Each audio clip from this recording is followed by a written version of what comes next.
does he get that kind of access? Because trust is involved. You will never get the kind of access you desire unless there's trust and relationship. You're trying to put you up on game. What's up, Coach? How you doing, man? How you doing, man? Good to see you, baby. Let's go. Let's get it in, baby. Let's get it in. Let's go. Let's go. Boy, you ready for prime time? Yeah, I'm about to go in the meetings and lock in and just learn. Let's go. Be here and learn. Let's go, dog. Let's get it in, baby. Let's do it. All right. All right. Come on, man. Boy, you ready for TV? I'm a man of few words, but I've been with this man a long time, and all of you guys understand something about him. He's a winner. And that's why all you guys have been chosen to be here. That's why all these coaches are here. That's why all the staff is here, the strength staff, the equipment staff, the training staff. Everybody's here to win. And that's what we're going to do. So everybody need to make your mind up right now. I think Coach Fleet said it perfectly. It's a mindset. You have to establish that mindset early. There's no better time than right now because we're all together right now. There's nothing going to be determined next year without this group right now in the room. So we need to dedicate ourselves to each other. I can't wait to be of service to everybody in this room, and we're going to do things special this year. Thank you.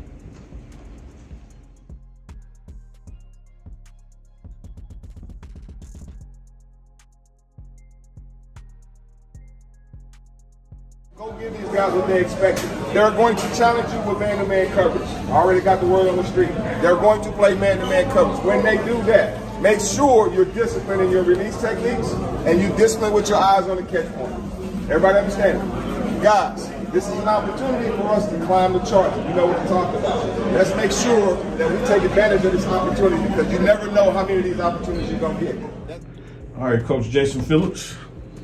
Coach J. Field, as he likes to be called. How you doing today, brother? I'm doing great, man. How are you? I cannot complain. This is a series that we started last year we call Get to Know. Okay. You know, we have new coaches or players join the team, and you've now been in Boulder about a week. Yeah. And so the fans are eager to know the new wide receiver coach. Oh, man, I'm excited to be here. First off, yeah, I've been here about a week now, and the weather's bit surprising, obviously, considering I don't know how to do anything on snow just yet. Snowmobile, snowboard, ski, or any of those, but I'm sure I'll learn. But yeah, man, I'm excited to be here. Obviously, I've worked with Coach Prime in the past, as you well know, and for the people out there to know, I have an extensive background in the coaching profession. Coached twice at the University of Houston under Art Browse and Kevin Sumlin.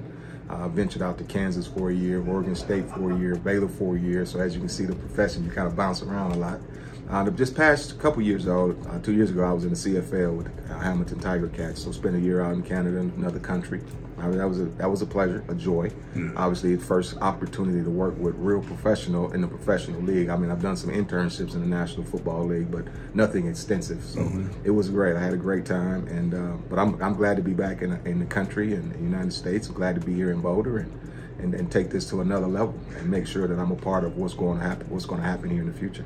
And you mentioned your history with Coach Prime. You know, you were at Jackson State as wide receivers coach, correct? But also with him at the Falcons. Yeah, we were teammates in the Falcons, but it goes deeper than that. We first met through the All-American circuit, the Kodak All-American, the Walter Camps, and those things. So that's when we first were introduced to each other off the field. And then we later found each other on the field in Atlanta. So that was a joy.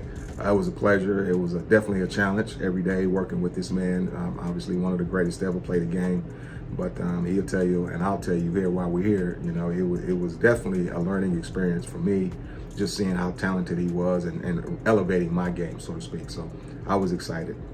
All right, now before we go forward in his present sense, Coach J. Field, I want to go back one more step. Sure. Got to talk about your collegiate, days. University of Houston, favorite target, Andre Ware down there doing those primetime days, no pun intended. So, you know, you're not just a coach. You have played at this high level of college football. Yeah, I have. I was very fortunate to get the opportunity to play at the University of Houston. Andre Ware happened to be my quarterback, and as I tell people, he didn't throw to himself. so, you know, there were some people in place to help him win the Heisman Trophy, and it was a bunch of us to do that. But yeah, I got there in 1987. Under Jack Pardee was our head coach. Was an All-American, newcomer of the year, and second year All-American, consensus All-American, and you know, led the nation both years I was at the University of Houston. Accomplished some great things. So it was an exciting time. The run and shoot caught a lot of people by storm at that moment. So. Very excited about my career and what I was able to accomplish at the University of Houston, and I want every kid to experience that when they have the college experience. Yeah, and that's why I mentioned it, because one of the unique things that Coach Prime brings to the table in that recruiting aspect, he's been the parent, he's been the high-touted recruit, you know, had to make a decision. And so, like, some of the guys you're coaching, you know, you have been in their shoes. Right, all those guys. I mean, obviously we're recruiting the right guys if they expire and have aspirations to play at the next level in the NFL in particular. And so, you know, it's best to learn from guys that's been there and done that. I mean, I had the pleasure of playing for a Hall of Fame coach in Jack Pardee, and everything we did is very similar to what we're doing here in Colorado, and especially, you know, as far as our preparation and things we do. I mean, it was a pro atmosphere when I played in college that helped aid me and allowed me to get an advantage when I got to the league. And so we're doing the same things here. This is perfect training ground for guys. And now you got a lot of pro guys around here that's been there and done that. I mean, it's an opportunity for you to learn and have an advantage on a lot of other guys before you actually get to the NFL. You know how to approach it and how to, you know, how to carry yourself. Yeah, absolutely. And so folks now know Jason Phillips, what he looks like. They know his background, but here's one I got for you.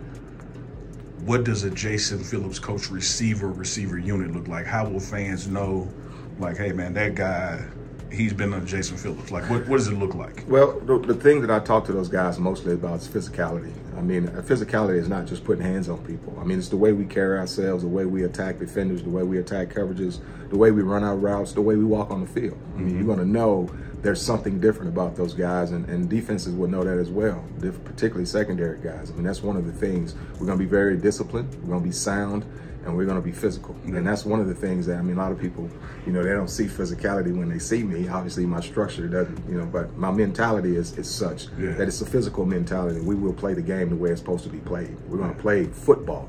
Yeah. One of the things I've enjoyed over the years being around you, your coaching style, take a hammer, made of iron, and put a coat of velvet over it. That's right. You know, it's still a hammer. It's still a hammer. And the way you coach, you know, it is definitely your way.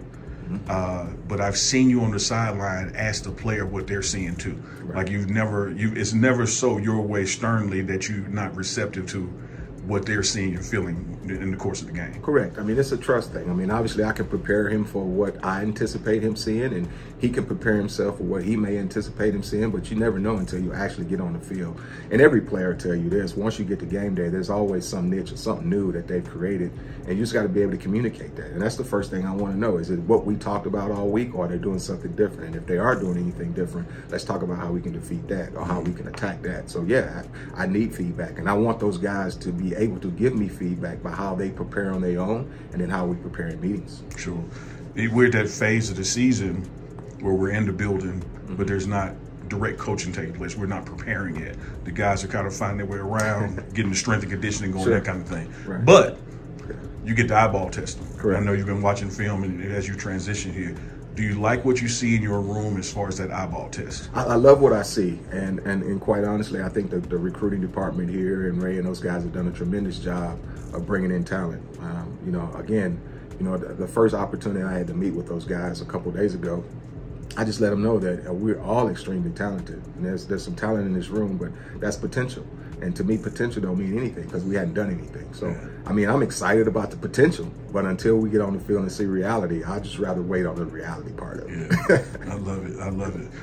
And you have the gift of having coached receivers that were the recipients of passes from Shedeur Sanders. Correct. Like, you've been in that system with him.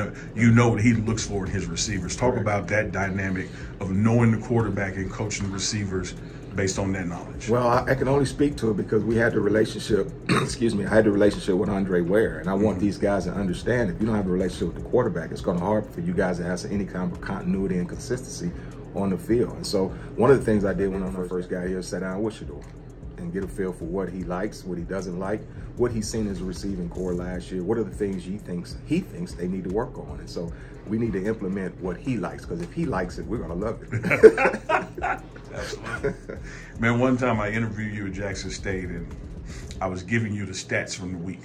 And I said something like, man, your guys went for 375, 4 touchdowns, and your reply was, that's all? Yeah, I mean, you know, those are normal modern numbers now, considering how the passing game has evolved in college football. I mean, everybody's throwing the ball around. You can see You know that when I played, you know, we had two 100 catch receivers and two 1,000-yard receivers. Now that's just everyday occurrence now. So, you know, yeah, I mean, I probably was being a little smart aleck about my response and my answer, because the expectation is always high.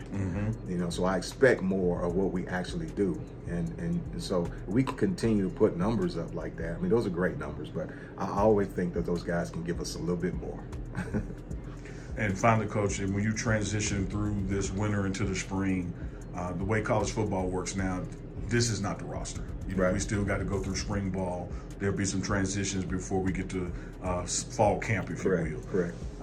What do you look for in your players as you evaluate them during the spring to know that this is going to be a guy that we need who's going to stick here the way I need my receivers to be? Well, I'll tell you what, Neely, the thing is a personal investment. I mean, whether they're going to be here or not, we don't know what the cards are and how they're going to play out. But while you're here, invest. While you're here, believe.